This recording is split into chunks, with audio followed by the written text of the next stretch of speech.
Dear students, online video lecture series के अंतर्गत आज ये आपका 11वां लेक्चर है। यहाँ पर इससे पहले के अब तक जो हमारे लेक्चर्स हुए हैं उसमें हमने हमारी जो डिफरेंशियल कैलकुलस जो वाली हमारी बुक है उसके अब तक हमने जो यूनिट नंबर जो 2 का जो पार्ट है वो हमने लगभग 90% जो पार्ट है वो कंप्लीट कर लिया है। ये शायद ये यहाँ पर आज का जो है वो टॉपिक वो लास्ट होगा। उसके बाद ये आपकी जो यूनिट नंबर जो सेकंड है वो कंप्लीट है।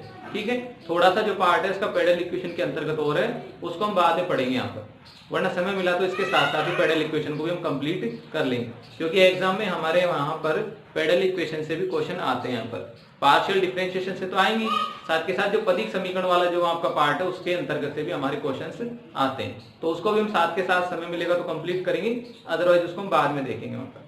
ठीक है, तो आज ये आपका अंतिम टॉपिक होगा। जो भी हमारे क्वेश्चंस वगैरह होंगे वो साथ के साथ हम यहाँ पर जो आपके लिए जो अनसोल्ड क्वेश्चंस हैं, आपके लिए जो अनसोल्ड क्वेश्चंस हैं, तो साथ के साथ जो आपके अनसोल्ड क्वेश्चंस हैं उनको भी हम एक वीडियो के माध्यम से उसको सेट करके आपके लिए प्रोवाइड करवाएंगे, ताकि आप वहां से अनसोल्ड क्वेश्चन देख सकते हो। जिन बच्चों के पास बुक नहीं है तो हम बकायदा सारी एक्सरसाइज जो हमने यूनिट नंबर जो सेकंड के अंतर्गत पढ़ी है उसका कंप्लीट एक वीडियो बनाएंगे पीडीएफ के तौर पर, ताकि आप वहां से क्वेश्चन देख सको और अपने क्वेश्चंस को आसानी से हल कर सको यहाँ पर।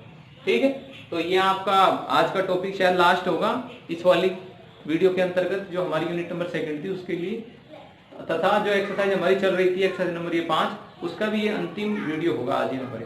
ठीक है, तो हम बात कर रहे हैं इस वीडियो के अंतर्गत कुछ क्वेश्चंस की, जो हमारे महत्वपूर्ण जो क्वेश्चंस हैं। हमारा जो टॉपिक था वो था हमारा टोटल डिफरेंशिएशन, ये टॉपिक हमारा चल रहा था। तो इसके अंतर्गत हम लगभग हमने अब तक 4 क्वेश्चंस किए हैं, एवं इसकी जो वोकैबुलरी है जो हमारे पास वो हमने पढ़ी यहाँ पर। तो यहाँ पे एग्जाम्पल नंबर 6 है, महत्वपूर्ण है क्योंकि एग्जाम में आता रहता है यहाँ पर। तो u इक्वल टू दे रखा है एफ आर, क्यों ये is the function of variable R. ठीक है, और क्या दे रखा है आर स्क्वायर बराबर दे रखा है x square Y square Z square, यहाँ पर इस तरीके से हमें दिया गया है यहाँ पर। तो सिद्ध कीजिए, तो सिद्ध कीजिए, सिद्ध क्या करना है आपको, del two you upon del x square del two you upon del Y square del two you upon del Z square बराबर हमें सिद्ध करना है F double dash are plus का 1 upon R F dash R. इस तरीके से हम इसको यहाँ पर प्रूव करना है। यहाँ पर 2 है, 2/r, तो क्या होगा F double dash are plus 2 upon R F dash R. ये आपका 2017 में आया हुआ क्वेश्चन है। यहाँ पर जो है हमारी यूनिवर्सिटी की जो एग्जाम हुई होती है एग्जाम उसके 2000 वाले जो सेशन 2017 वाला जो सेशन था उसमें आया हुआ क्वेश्चन है यहाँ पर। तो उसमें आया होगा इस तरीके से, यहाँ पर 2017 वाले सेशन था कि सिद्ध कीजिए कि u equal to F R, जहां पर आर स्क्वायर बराबर होता है x square plus Y square plus Z square. तो सिद्ध आपको ये करना है। ठीक है, टोटल डिफरेंशिएशन के अंतर्गत इस वजह से क्योंकि u में सिंपल एक वेरिएबल है r, बट r में तीनों वेरिएबल अवेलेबल है। तो r में कौन कौन है, r में x भी है, y भी है और z भी है यहाँ पर। ठीक है, तो यदि r की जगह मैं इस पद को उठाकर रखूं तो मुझे क्या प्राप्त होगा कि x में भी होगा, y में भी होगा, z में भी होगा। यानी u का तीनों वेरिएबल्स के लिए किया जा सकता है, x के सापेक्ष भी, y के सापेक्ष भी और z के सापेक्ष भी इसका पार्शियल डिफरेंशिएशन किया जा सकता है। इस वजह से ये टोटल डिफरेंशिएशन के अंतर्गत रखा गया है। ठीक है, कि जब कोई फलन डायरेक्ट किसी वेरिएबल्स में न होकर अनोदर रिलेशंस के साथ उसको कंबाइन करके यदि आपको दे रखा हो, तो ऐसे जो हमारे पास जो क्वेश्चंस हैं या ऐसे जो रिलेशंस हैं उनका जब हमें अवकलन करने की जब बात आती है तो वहां पर हम किसको पढ़ते हैं, टोटल डिफरेंशिएशन को पढ़ते हैं यहाँ पर। ठीक है, जैसे आपसे कहा जाए ना यहाँ पर कि जैसे एक सर्किल है यहाँ पर। ठीक है, सर्किल का एरिया सभी जानते हो कि सर्किल का एरिया होता है, एरिया बराबर होता है पाई आर स्क्वायर होता है, सभी को पता है यहाँ पर। बट आपको एक रिलेशन और दे दिया कि R is the function of variable T, कि R is the function of variable T. क्या है इसका मतलब कि क्षेत्रफल तो आपको ज्ञात करना है, क्षेत्रफल में होने वाले परिवर्तन को आपको ज्ञात करना है, लेकिन जो रेडियस है वो भी टाइम के अकॉर्डिंग स्प्रेड हो रही है वहां पर, ये टाइम के अकॉर्डिंग चेंज हो रही है यहाँ पर। ये भी वहां पर एक चीज कंडीशन और दे दी। अब हमारे पास दिक्कत हो गई कि एरिया का फॉर्मूला हमें पता है कि ये होता है कि area is the function of variable R, but R is the also function of variable T, कि जो रेडियस है वो भी टाइम के रेस्पेक्ट में चेंज हो रही है, कि टाइम के अकॉर्डिंग वो, जैसे हम बात करें कि गर्मी का मौसम है और जैसे किसी बैलून की बात कीजिए या कोई रबड़ की शीट है आपकी सर्कुलर डिस्क है आपकी वहां पर, ठीक है, चलो स्फीयर की बात कर देता हूं मैं यहाँ पर। तो स्फीयर का जो एरिया है आप जानते हो कितना होता है, स्फीयर का एरिया 4 पाई आर स्क्वायर होता है। ठीक है, स्फीयर का एरिया कितना होता है, 4 पाई आर स्क्वायर होता है। तो वहां पर हमने देखा कि जो एरिया है वो रेडियस के ऊपर तो डिपेंड कर रहा है, लेकिन जो रेडियस है वो भी टाइम के अकॉर्डिंग चेंज हो रही है। कि सुबह का यदि मौसम है यानी टाइम यदि वहां पर सुबह का मौसम है तो एरिया आपको क्या मिलेगा, कम मिलेगा। जैसे जैसे धूप बढ़ रही है तो बैलून का जो एरिया है वो टेम्परेचर के अकॉर्डिंग क्या होगा, स्प्रेड होगा यानी बढ़ेगा। तो वो टाइम के ऊपर भी डिपेंड कर रहा है वहां पर। ठीक है, तो वहां पर हमने देखा कि जो एरिया है not only dependent on variable R but also on the dependent on variable T, कि केवल वो वेरिएबल आर के ऊपर डिपेंड नहीं है, वह वेरिएबल टी के ऊपर भी डिपेंडेंट है, जहां पर टी क्या है, टाइम है। कि जैसे जैसे टाइम इंक्रीज होगा तो बैलून का जो एरिया होगा वो क्या होगा, इंक्रीज होगा। ठीक है, क्योंकि आपको पता है कि जब ताप बढ़ता है तो उस समय आयतन बढ़ता है, और आयतन बढ़ेगा तो क्षेत्रफल भी बढ़ेगा वहां पर। तो इस वजह से क्षेत्रफल क्या होगा, परिवर्तन होगा। किसकी वजह से, टाइम की वजह से यहाँ पर। तो वास्तव में हमें जो ज्ञात करना था वो तो एरिया के बारे में जानकारी करनी थी, लेकिन इस रिलेशन के कारण यहाँ पर हमें एक संबंध और मिल गया यहाँ पर, टाइम वाला। तो हमने देखा कि इसका जब एरिया की जब परिवर्तन की जब बात की जाएगी यानी इसके डिफरेंशिएशन की जब बात की जाएगी तो वहां पर हमें टोटल डिफरेंशिएशन पढ़ना होगा, क्योंकि केवल बात इसी से नहीं बन रही, हमारा तो इससे बन रहा है। जो मेन जो वैल्यू थी हमारी इससे प्रभावित होगी, टाइम से यहाँ पर। ठीक है, तो जब भी हमारे पास इस तरीके का कोई संबंध हो तो वहां पर हम पार्शियल डिफरेंशिएशन प्राप्त करते हैं।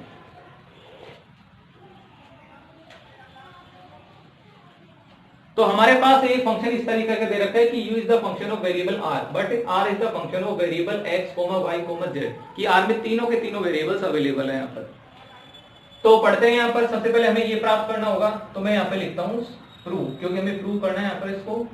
तो मैं यहाँ पर प्रूव करता हूँ, यहाँ पर इसको लिखता हूँ। दिया है u is the function of variable r and r is the function of variable x, y, z, कि r भी एक ऐसा फलन है जिसमें तीन तीन वेरिएबल्स हैं। मैं इसको जनरल फॉर्म में लिख रहा हूँ ना यहाँ पर, जैसा हमने वहां पर पढ़ा था, क्योंकि हमने वहां पर टोटल डिफरेंशिएशन के अंदर यही पढ़ा था कि जब जो वेरिएबल्स है वो भी किसी तीसरे वेरिएबल्स के साथ कनेक्टेड हो, तो जो r है वो भी तीसरे वेरिएबल्स यानी x, y, z के साथ जुड़ा हुआ है यहाँ पर।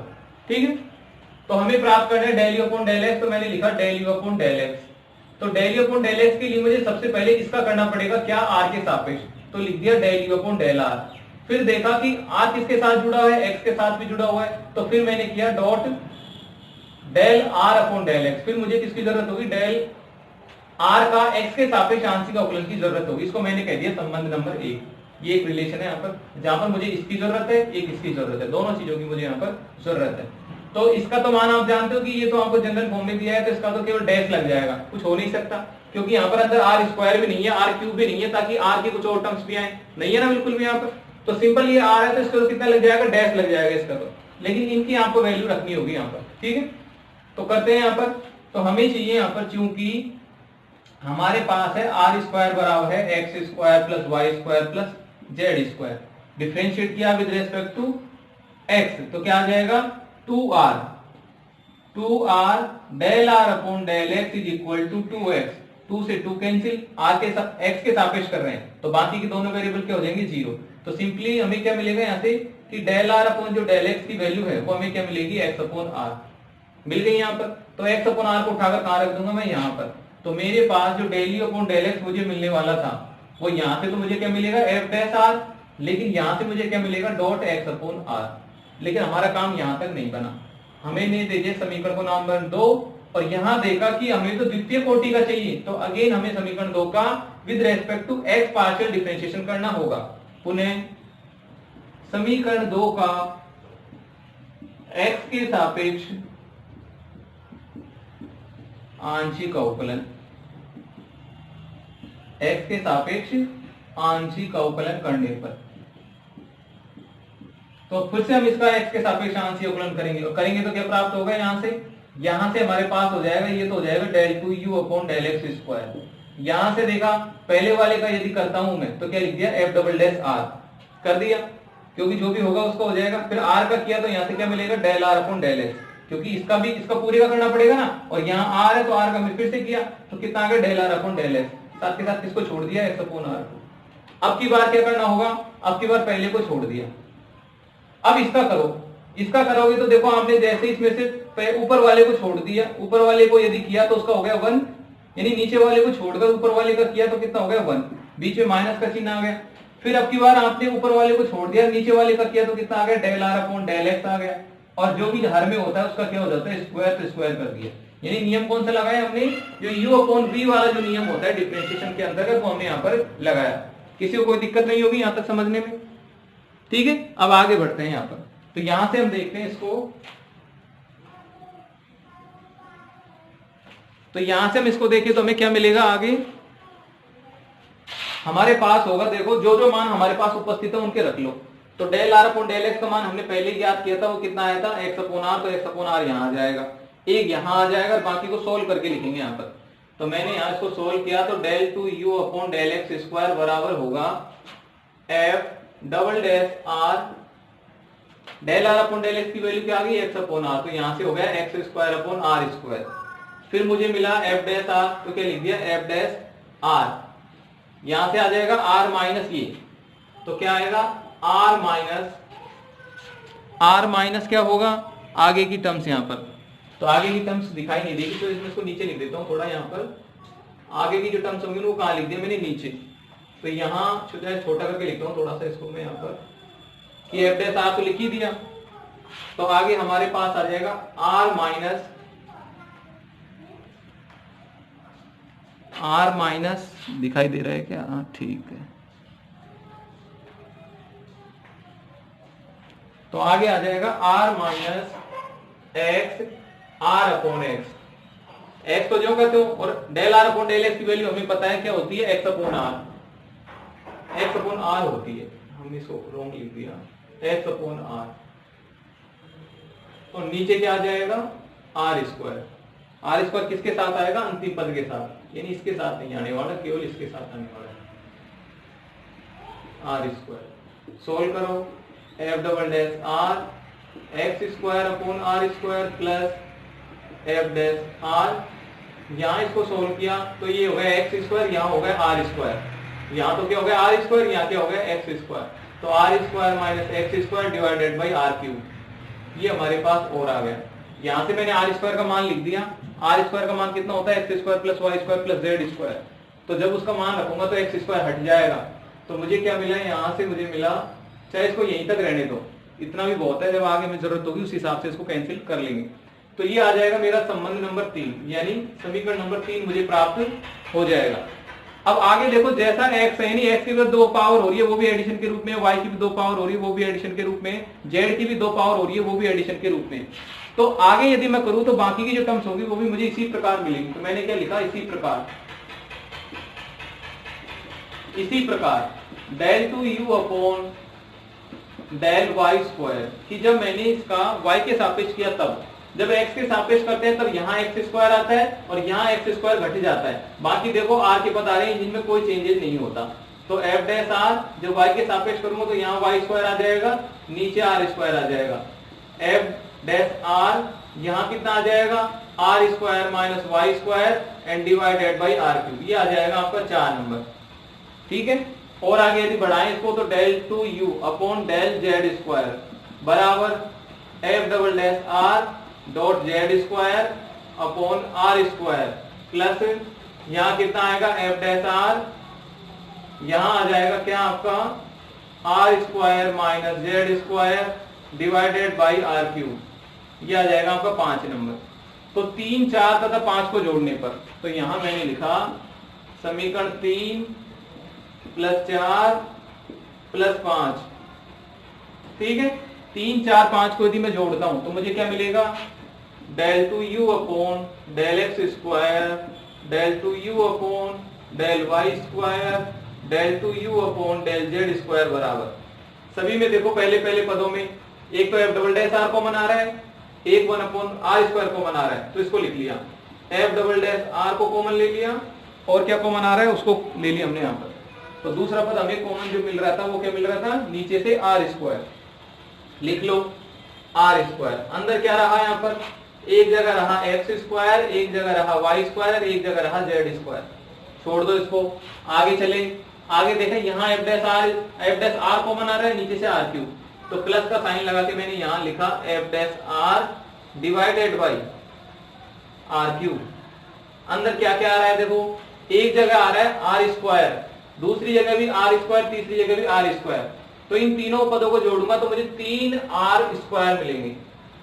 वैसे ही मुझे x square, Y square, Z square, और तीनों क्या मिलेंगे जो नेगेटिव के। तो मैंने तीनों को जोड़ दिया, क्या लिख दिया, x square plus Y square plus Z square. इस तरीके से मैंने इसको लिख दिया। ठीक है, हो गया। यहां हमारा रिजल्ट ये बचता है। यहां पर यही 3 स्क्वायर में से कितने हटाने, हमें माइनस का x square plus Y square plus Z square हटाना है। अब आर का मान आप जानते हो भी हो, आर स्क्वायर का मान कितना होता है, x square plus Y square plus Z square. तो यहाँ आर स्क्वायर आ जाएगा, यहाँ आर स्क्वायर है, दोनों कैंसिल। तो पहले पद में क्या आ जाएगा, एफ डबल डैश आर।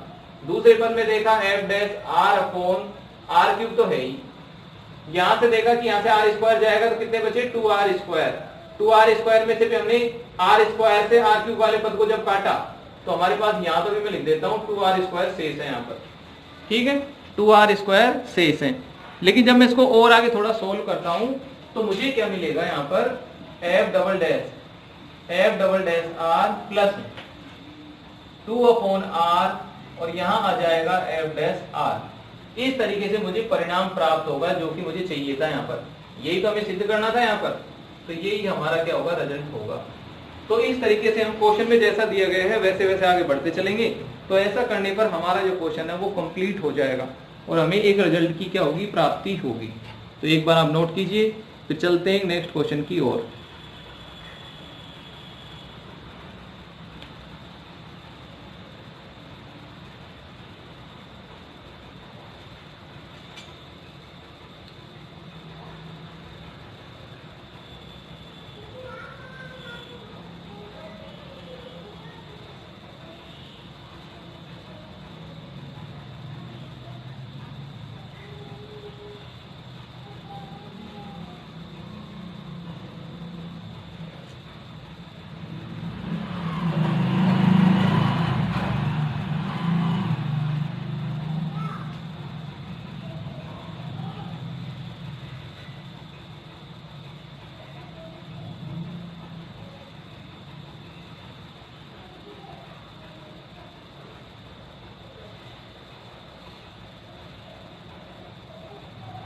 अब बढ़ते हैं नेक्स्ट क्वेश्चन की ओर।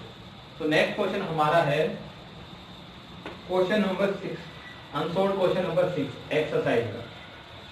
उसको भी हम समझते हैं यहाँ पर। Question number 6 exercise.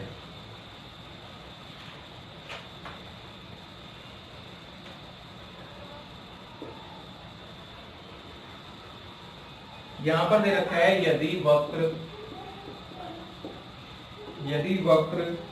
f y बराबर 0 तथा फाई x y बराबर 0 एक दूसरे को स्पर्श करते हो तो सिद्ध कीजिए कि स्पर्श बिंदु पर del f upon del x dot del phi upon del y बराबर होता है del f upon del y dot del phi upon del z. ठीक है, ये हमें यहाँ पर दिया गया है। यहाँ पर अब हमारे पास यहाँ पर ये जेड है, यहाँ पर हमारे पास दो रिजल्ट है यहाँ पर इस तरीके से। तो आपने देखा यहाँ पर कि हमारे पास कुछ टर्म्स ऐसी आ रही हैं जो कि हमें चाहिए यहाँ पर, कि हमें एक तो ये दे रखा है यहाँ पर कि हमारे पास दो वक्र है। यहाँ पर ये एक वक्र है, वक्र का मतलब सभी जानते हो ना। यहाँ पर फाई भी एक वक्र है यहाँ पर, और कह रखा है कि दोनों एक दूसरे को क्या करते हैं, स्पर्श के अंतर्गत, कि यदि वक्र f बराबर 0 तथा फाई बराबर 0 एक दूसरे को स्पर्श करते हैं। तो अब यहाँ पर हम जानते हैं कि हमारे जो वक्र हैं वो f इक्वल टू सी तथा फाई इक्वल टू सी जैसे कर्व दे रखे हैं। तो हम इन दोनों का स्पष्ट फलन यदि मान ले तो यहाँ पर हमें इनकी जो प्रवणता है वो निकालना मतलब जल्दी निकाल सकते हैं, यहाँ पर यूं कह सकते हैं। तो हमें सिद्ध करना है कि दोनों एक दूसरे को क्या करते हैं, स्पर्श करते हैं। स्पर्श बिंदु पर क्या करते हैं, स्पर्श करते हैं। तो उस कंडीशन में ये रिजल्ट होता है, ये हमें यहाँ पर शो करना है। यहाँ पर तो बात जब स्पर्शता की आती है तो मैं जैसे यहाँ पर एक कर्व ट्रेस करता हूँ, यहाँ पर जैसे एक वक्र ये है आपका, एक वक्र ये है आपका, ठीक है। ये आपका कोऑर्डिनेट सिस्टम है, यहाँ पर जो भी यहाँ जैसा भी आपका है, ये वक्र हमारा C1 और ये वक्र क्या है C2। तो आप देखोगे कि स्पर्श बिंदु पर पहले वाले की यदि स्पर्श रेखा यदि आप ज्ञात करो या उसकी प्रवणता की बात करो तो वो आपको यही प्राप्त होगी। दूसरे वाले वक्र की बात करो तब भी आपको यही प्राप्त होगी। यानी इस पहले वाले वक्र की यदि प्रवणता m1 है और इस दूसरे वाले वक्र की प्रवणता यदि m2 है तो इस रिलेशन में क्या होगा, m1 बराबर m2 हमें प्राप्त होगा। क्या प्राप्त होगा कि पहले की प्रवणता तथा दूसरे की प्रवणता दोनों हमें क्या प्राप्त होगी, यहाँ पर बराबर प्राप्त होगी स्पर्श बिंदु पर, क्योंकि दोनों की जो स्पर्श रेखाएं हो एक ही होंगी। और जब एक ही स्पर्श रेखा होगी तो उस कंडीशन में हमें क्या प्राप्त होगी यहाँ पर, ठीक है ना। यहाँ पर कि जब दो कर्व एक दूसरे को जब स्पर्श करते हैं तो स्पर्श बिंदु एक होता है और उस स्पर्श बिंदु से जाने वाली रेखा उनकी क्या कहलाएगी, स्पर्श रेखा कहलाएगी। और वह स्पर्श रेखा की प्रवणता दोनों वक्रों के लिए बराबर बराबर हमें प्राप्त होगी यहाँ पर, ठीक है। तो इस वजह को हम लेकर चलते हैं यहाँ पर, चूंकि स्पर्श बिंदु पर दोनों वक्रों की स्पर्श रेखा समान होगी, अर्थात स्पर्श रेखाओं की प्रवणता स्पर्श रेखा की प्रवणता भी समान होगी।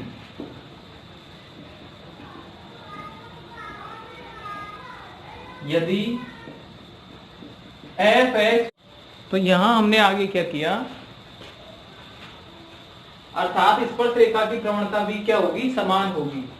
यदि C1 की, या यूं कहे पहले वाले वक्र के लिए, तो पहला वाला वक्र कौन सा था आपका, ये कि f(x, y बराबर 0 की प्रवणता m1 है। तो m1 बराबर कैसे ज्ञात करेंगे, m1 बराबर हम प्राप्त करेंगे dy/dx।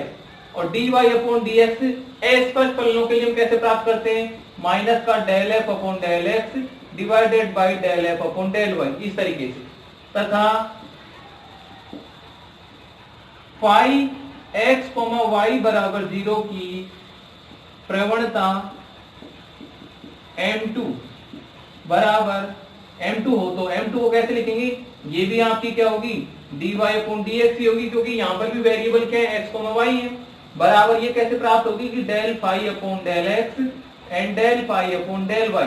तो हमारा रूल क्या था कि हम क्या करना चाहते हैं कि m1 बराबर m2। तो दोनों को यदि मैं बराबर करूं तो मुझे क्या प्राप्त होगा यहाँ पर कि माइनस का ∂f/∂x divided by ∂f/∂y is equal to minus का ∂φ/∂x एंड ∂φ/∂y, इस तरीके से। नेगेटिव से नेगेटिव कैंसिल, इसको सोल्व करूं तो मुझे प्राप्त होगा क्या, ∂φ/∂y dot ∂f/∂x, cross multiply कर दिया, बराबर यहाँ क्या हो जाएगा ∂φ/∂x और यहाँ मुझे क्या प्राप्त हो जाएगा ∂f/∂y। और यही हमें चाहिए था, यहाँ पर हमें रिजल्ट भी यही चाहिए था। यहाँ पर हमें सिद्ध यही करना था कि यदि दोनों वक्र एक दूसरे को एक बिंदु पर स्पर्श करते हैं तो स्पर्श बिंदु पर ये संबंध होता है, ये हमें यहाँ पर दर्शाना था। और वही संबंध हमें यहाँ पर प्राप्त हुआ है यहाँ पर, ठीक है। सभी को दिखाई दे रहा होगा कि जो संबंध हमें चाहिए था वही संबंध हमने प्राप्त किया। देखो यहाँ से कि ∂f/∂x तो ∂f/∂x, ∂φ/∂y तो ∂φ/∂y, यहाँ से ∂f/∂y, ∂f/∂y, ∂φ/∂x, ∂φ/∂x। तो जो संबंध हमें चाहिए था वही संबंध हमने यहाँ पर प्राप्त किया। तो इसी तरीके से आगे के क्वेश्चन भी हम समझेंगे यहाँ पर, ठीक है। तो नेक्स्ट वीडियो में हम कुछ नए क्वेश्चंस के साथ फिर से हम अध्ययन करेंगे यहाँ पर। तो आज के लिए इतना ही।